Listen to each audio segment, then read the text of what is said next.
Welcome everybody to this Community Matters and Town Assets Committee meeting.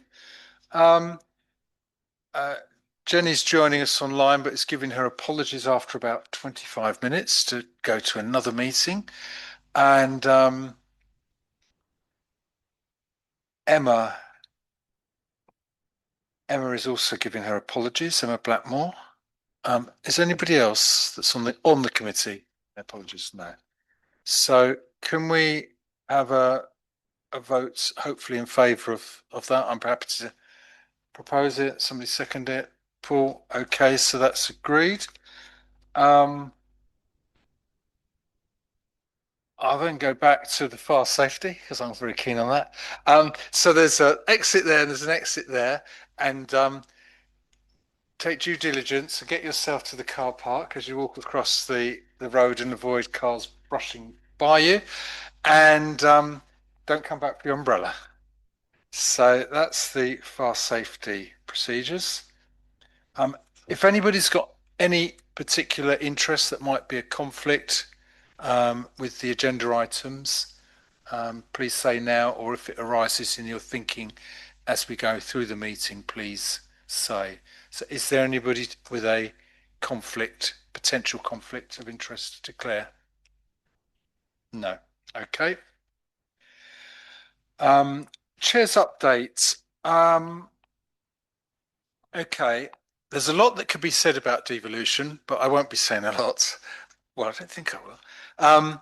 So for the record, obviously we have got the devolution implementation group which reports into this committee and the full council, and pragmatically we've been deciding where and when to take info and decisions rather than duplicating things. As people were at the Portishead Town Council meeting on the 11th March, decision was made to progress the devolution package. However, it's still subject to a Portishead Town Council sign off of the overall package. So that's where we're at the moment. There's a range of strategic and operational meetings between councillors and staff continuing between North Somerset Council and Portishead Town Council. And, that inevitably includes things like working on the basis of the ownership, be it freehold, leasehold, of pieces of land, and we're navigating through, hopefully, to an agreeable position for both parties, which protects our interests mutually, but both positively. So we're working on that. There's a lot of detailed due diligence work that's been going on in relation to Somerset Hall, and in the coming days, a draft report will be considered in relation to the potential liabilities and how we might meet those. And obviously that will work it through the various committees and the full council for consideration. As you know, the town council was pushing for a 1st of April transfer. But I suppose partly because there was some ambivalence by some within North Somerset Council, and because of the demand, the pressure on resources to make it happen, and they had to position legal resources to enable the process. We've effectively moved to a 3-month deadline to the end of June to see the transfer through, and as part of that, we're not making a contribution to the Glendale contract, which is for the first 3 months in effect. Paul, can you remind me how much the Glendale contract is per annum? For what it said, I don't know, it's about 180,000 or No, for Portishead, yeah. £180,000, I think, over the year. Yeah. So yeah, I should say we'll be going out with some full communications on this in the next few days, but once we've got some bit more detail from North Somerset. Yeah, and I suppose that's the other thing. There's a draft prospectus in the background, but because things are still moving, it's not quite settled. And obviously we're keen to get that communicate as part of the general communication out to the town, as people begin to say, well, what's happening? When's it happening? And so on. So that's all I wanted to say about devolution at this point. In terms of the allotments, I've had a few discussions with Jenny Eastman, who's online, who's the lead councillor in relation to this. Just to say that the Northwestern Allotment Association identifies some spare capacity in its own area. So it's now given some of that spare capacity to people that were under the Curti Girls waiting list. So that's a good development, I think. Also, there have been discussions around behind the scenes, and our assets officer, Lucy Giles Townsend, is going to convene a meeting of the 3 association chairs, and that will include the Beach Hill allotment, as well as the other 2 I've mentioned, which is within the package of assets for Portishead Town Council to take oversight of. And the other thing we've agreed is that Jenny will take a lead on producing a report post-devolution to sort of give an overview of all the allotments, and if there are any decisions to be made, that they can be incorporated in that report, partly for information, but partly to encourage ownership across councillors for the allotments. So that's sufficient on the allotment for now, I think. Then I thought I'd pick on Bob, where he agreed, I think, to give us an update on the spring, which is a positive story, on the spring clean update, so to speak. Sorry, yeah, just to go on basically on about spring clean. So there's been a global initiative to collect 1 million refuse bags, set up by Mark Rowland. As a member of the Portbury 100 team, over the last 4 years since we started, which was set up by a lady called Pam Hill, we've now collected just over 700 bags on a 2-mile stretch. We hope to hit around 1,000 bags next year. With concerns over litter picking, I think my biggest concern as a person that does it is sustaining the volunteers that litter pick. And I think that's the big problem across globally, is there's a lot of volunteers that want to do it for the benefit of their town, their city, or even their country. And I think the hard bit is, how do we sustain it? How do we get the younger generation to get involved? On our last pick, we did around 52 bags, around 12 cones, which does seem to be a weird thing for the town, because we constantly pick up cones that obviously are set down by maintenance teams that obviously seem to forget them, which then becomes another cost for them to replace.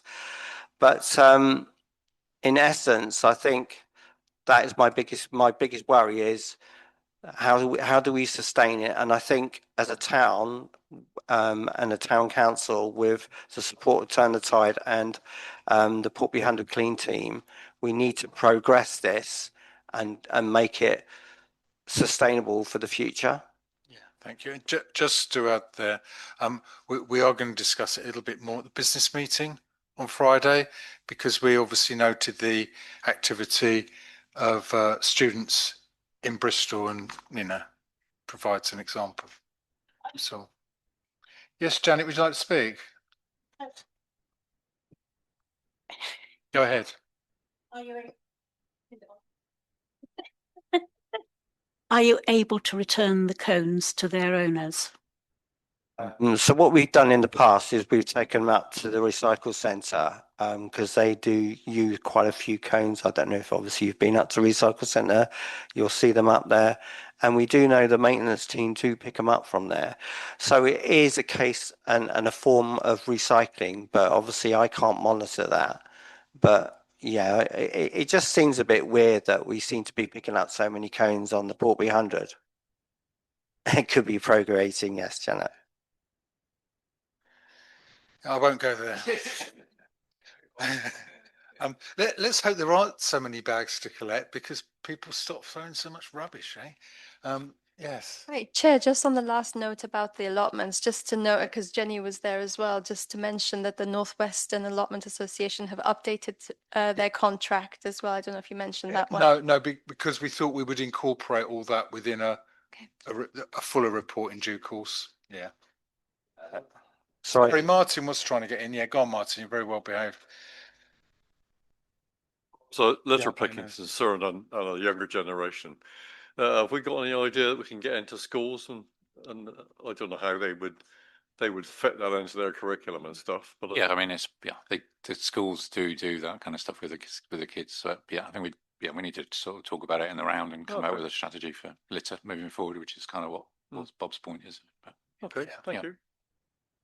Yeah, I was just going to say, Martin, one thing that maybe not a lot of people know is on average, in any one town, it's about half a bag of rubbish per person.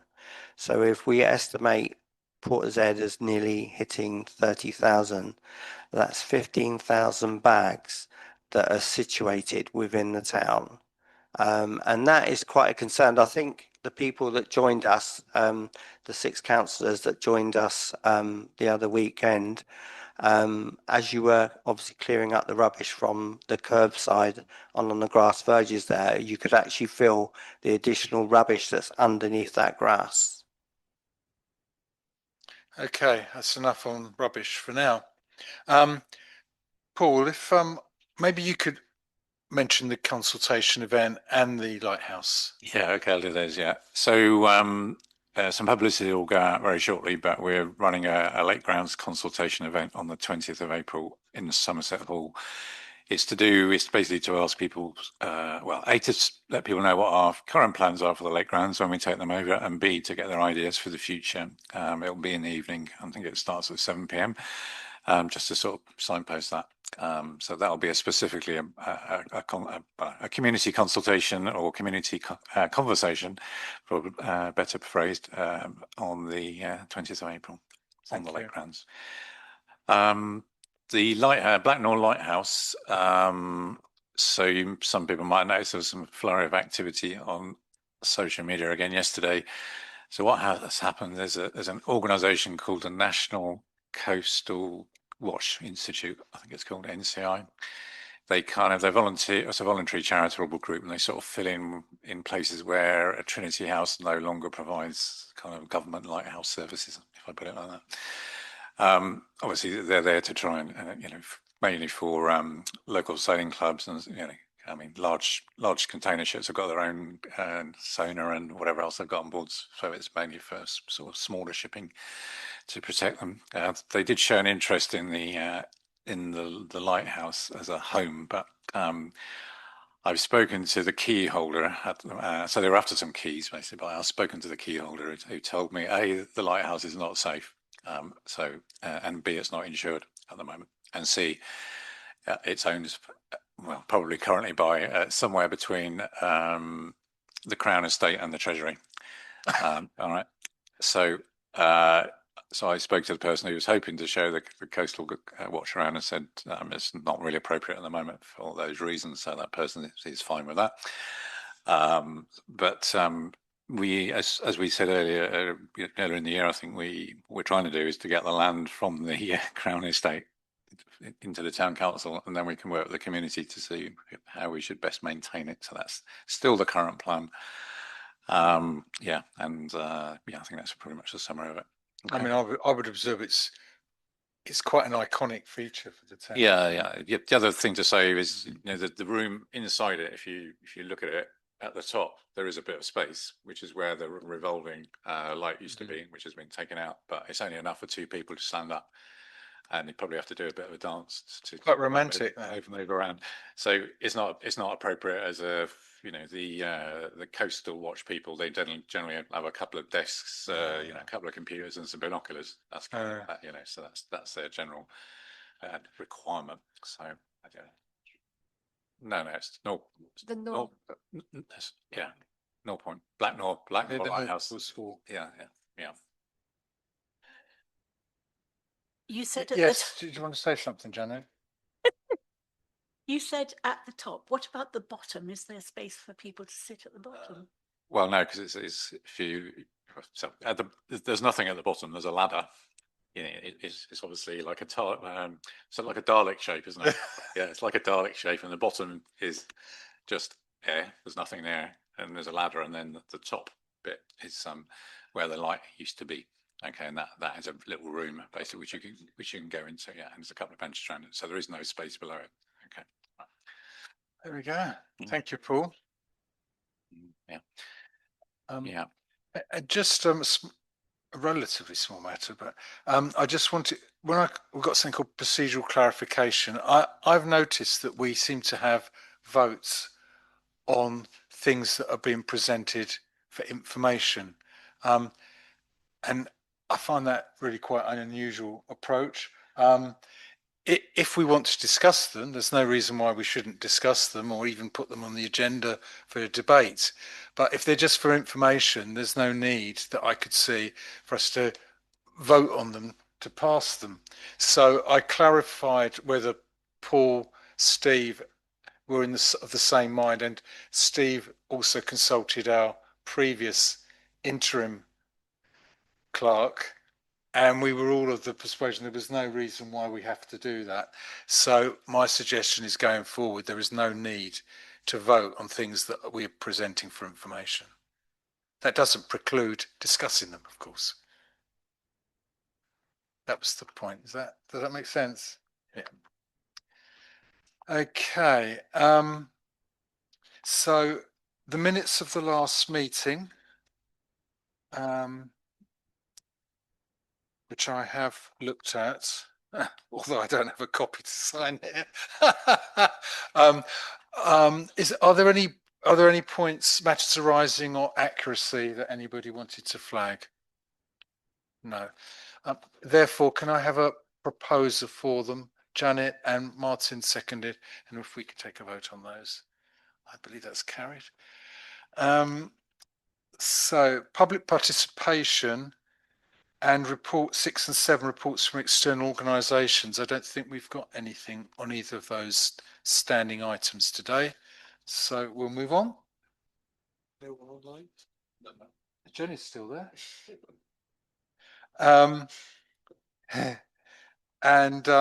Again, this is an example. Number 8, signposting referrals officer report.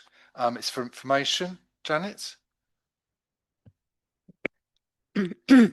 Just to say, the last time I was talking to them, they said that we have a third person coming to a third citizens advice person who's going to be here in future, who's a debt person, because the majority of people coming now have issues with debt, and so they're trying to fill that gap and help people. Yeah, that's good. But it's bad that they're coming with that. There's a need, isn't there? Sadly. So unless there's any other comments under 8, I'll move on to 9, CCTV reports for information. Again, anything anybody wants to flag under that item? No? Okay. Community grant applications, we're not, in a way, we don't really need it on the agenda, do we? Or do we? Only to emphasise there that the new process opens from the 7th of April, so just to make sure everyone's aware of that for anybody who's interested. Comms, isn't it, as well? Number 11, as people be aware, I'm sure everybody's aware here, that we have this working party under the auspices of North Somerset Council, which draws in Portishead Town Council and I can never remember if it's Portishead Together or Together Portishead. Yeah, but well, I always call them the chamber. So you weren't a good one to ask then. Together Portishead. Together Portishead are on that committee and considered grants. A lot of grants have now been considered. Some have been fully met, some have been part met, some have been large grants, some have been small grants, and a number have been turned down. So these on the list today, again, they are for information, have been, so perhaps I shall mention them for the record. So there's Kingtree's Services, that's been given a partial grant of £7,000. The details are on the agenda as to what they're for. Portishead Brewing Company has been given a part grant of £3,500, and the Cafe Lido has been given a full grant of £4,099.50. I got a feeling they're coming under the £5,000 mark with that.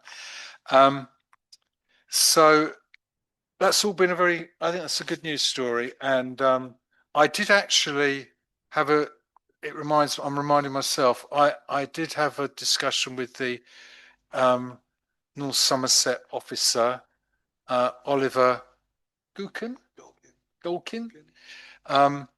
And as part of normal process, they will be pulling a report together in due course, looking at all the applicants. So I would imagine in the future there'll be an opportunity to bring that here as well to share information. Is the fund now exhausted? No, there is still some money. I knew there was something I was going to look up. I didn't know how much, but I can't remember. Is it? Sorry, is it around about 20,000 that was left? I wasn't at the last meeting, but I think that's where we should have roughly ended up. And now perhaps we could. Well, if we could just, yeah, if Steve could. We could ask AI. Yeah. A total of £16,405 and 61 pence remains unallocated from the overall pot of £152,942. By way of further information, there's 66 applications, 29 successful, 35 unsuccessful, 1 ineligible, if I can say the word, and 1 awaiting assessment. So there we go. That worked. So moving on to agenda item 12. This is in relation to authorising spend on Lake Grounds play area surface repairs and the Merlin Park skate ramp repairs. And I've asked Steve here if he can just briefly, I guess, remind people really. Yeah, I'll bring them up on the screen as well. So the first report relates to the Lake Grounds play area, where movement and wear and tear has resulted in gaps opening between the rubber safety tiles. So that one's to approve the budget to repair the play area safety surfacing. There's more information given there in the report, but the recommendation is to approve expenditure of £3,959.57 excluding VAT, which is quote A, and to authorise Lucy as the assets and facilities manager to oversee that project.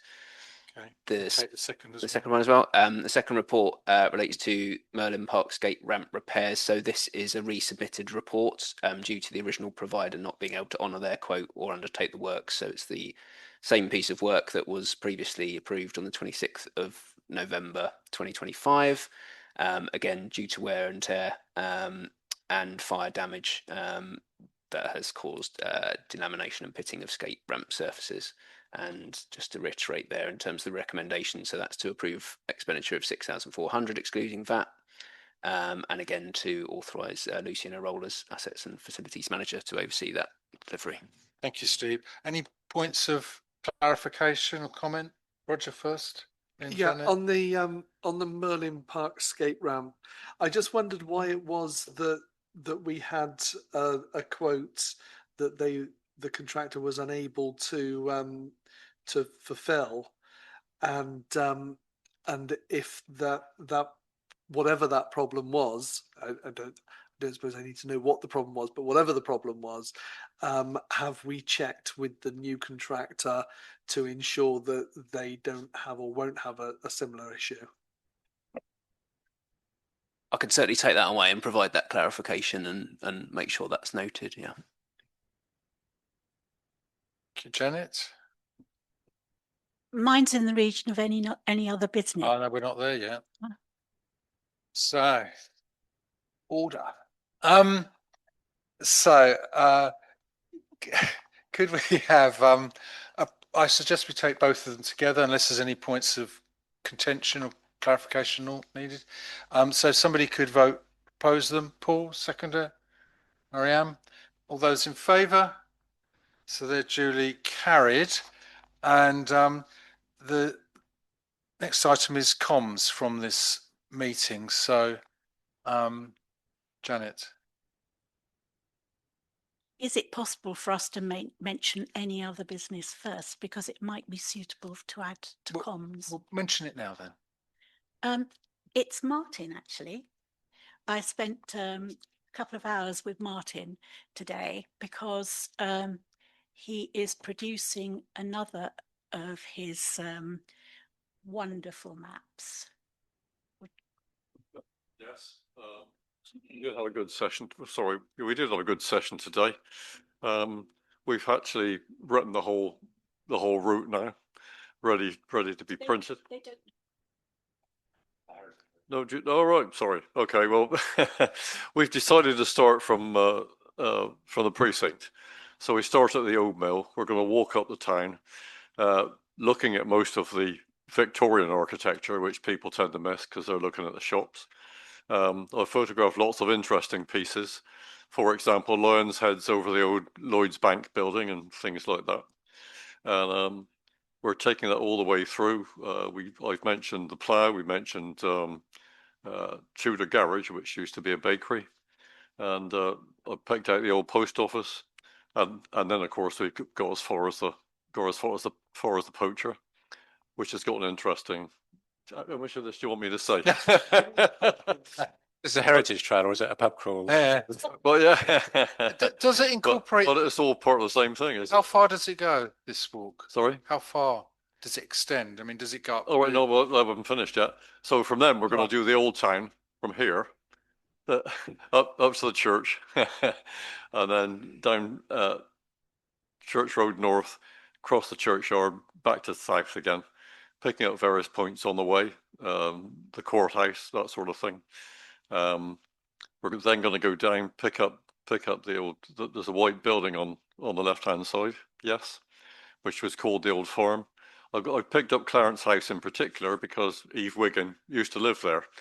Not just a little bit. She was there from 1986 to 1940.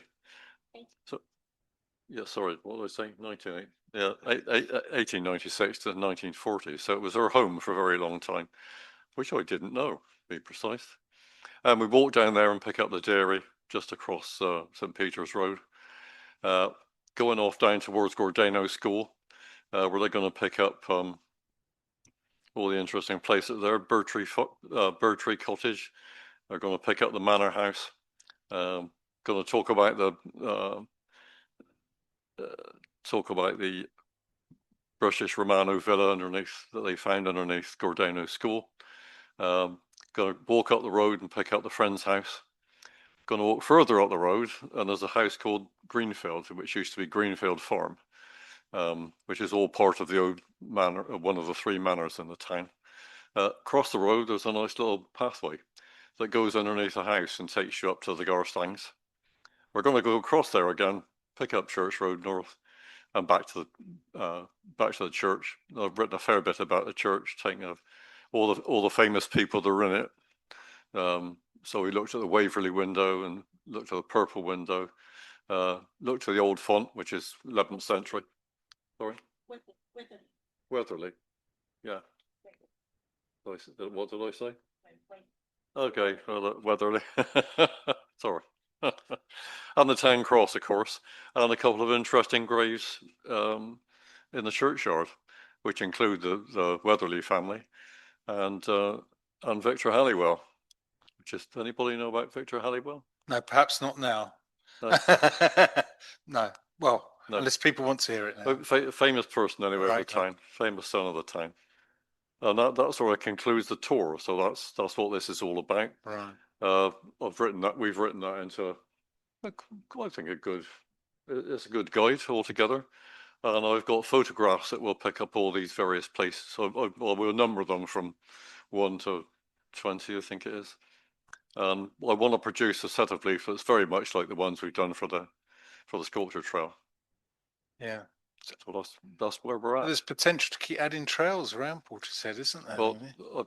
I have Yeah. started another as well. Yeah. Well, I can see it. Yeah. Okay.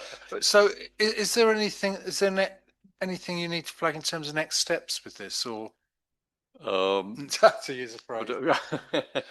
Yeah, I've been in touch with Steve, asking if Amy can do the bits and pieces for us. So that's underway. I had an email from him today saying that yes, we're trying to get her some time to do that. And also my bird walk, of course, because talking of lighthouses, I've done I'm in the process of doing a bird walk trail from lighthouse to lighthouse along the coastal path. Yeah. And with all the birds that you can see in these particular spots. And bring Nor Road back in. Yeah. Nor Road Lighthouse back. Yeah, so that's I think all this is good for tourism. And, absolutely. Yeah. So. Right. Thank you. Does that mean is there anything that needs or would be useful to add to the comms, or is it too early to mention it? Yes, we've Claire Short from the church, of course, wants us to do this by the 24th of April, I think. And then she would like me to do a tour on the 1st of May, because she's trying to link up with local TV and radio and that sort of stuff. So should we leave it if you're ready to go live, that you communicate it to Paul to incorporate in the council comms? Yeah, thing? probably. Yeah. Yeah. Yeah, I think that'll be soon enough. Yeah. Yeah. Marianne. Is there a fee for this tour, or is it free of charge? Free. Well, I've always considered these community assets, and they should be free of charge, really. Maybe worth mentioning as well, because you might get more of a turnout if they know it's for free and it's available to we're everybody. quite successful with the sculpture trail, and people in the town are quite accepting. Well, I take your point. Yes, good idea. Yeah. Thank you, Bob. Well, that's why I was sort of wondering, really. Do you want some sort of endorsement? Yeah. Yeah, we can. Yeah. So we just want to. Yeah. We need to sort of legitimize using Amy's time to do this, so we can propose a motion that we're happy to ask the communications officer to support the heritage trail being produced by Martin. And any promotion around it. Yes. Yeah. We're happy to do that. Yeah. So anyway, I'll propose. Paul, Marion proposes it. I'll second it. Right, whoever. All in favour? Yeah. Okay. All right. But this actually is incredibly reputational, and if the TV does come, then maybe we could ask them to promote the sculpture trail as well, and maybe we could ask for maybe we can use the TV to promote They could it. sponsor a trail. No, but we might like them to. I'm not saying we need them to. Good stuff. Thank you, Martin. Yeah. Thank you. Anything else loosely under comms? Well, you're gone, Bob. Yeah, in relation to the meeting at Somerset Hall for the lake grounds, would the town council like to contribute a £10 note for a poster to go up on the precinct to inform public? Possibly. Yeah. Amy's actually got. I think she's finished the poster, hasn't she? Well, Yeah, we can do that. First in hand. Yeah, that's fine. We'll do that. Yeah. Yeah, she's got the leaflet, so it just need to be blown up to poster size. So, yeah, thanks. There's a spring clean, obviously, and then he comes around that. We've already done that. Yeah, that's what I was thinking. Is there anything more to be said? Not No, really. I mean, it got Yeah. a huge response. Yeah. So we've done that one. But yeah, we should obviously say about the skate ramp and the play area as well. Anything else? I mean, and we've noted devolution as a general subject, which in due course will have comms. Bob? Yeah, I've been contacted by Claire Short. I think Janet knows about this as well. So St. Peter's Church is in a bit of a dilemma at the moment. There's a crack in the wall and it needs underpinning. Although it is early days, hopefully that me and Janet can support St. Peter's Church by obviously trying to raise funds to have this repair. It's a lot of money, and obviously I would suspect they would look to get some grants from the National Lottery or Heritage or whoever they can go to. But I just thought I'd like to mention that today. Duly noted, Martin. Yeah, Claire Short was in charge of all this, and she'd rather like the historic trail I've just to actually promote the fact that people can make donations as I take them round. So that was all part of it. That's all where it began, really. I rather expected her here today, this evening. Well, it's early days at the moment, isn't it? Oh, it is, yeah. But even then, so I having talked to her a lot, I thought she was going to come with her begging bowl tonight. Right. Paul? I just say, I think we're kind of, are we Drifting, have we finished the meeting? Or I think there's we- one. I think we- This is about comms. So is there anything else for comms? No. Okay, so we can carry on talking about these things informally. But meeting, I think, date of next meeting, 22nd of April. I declare the meeting closed.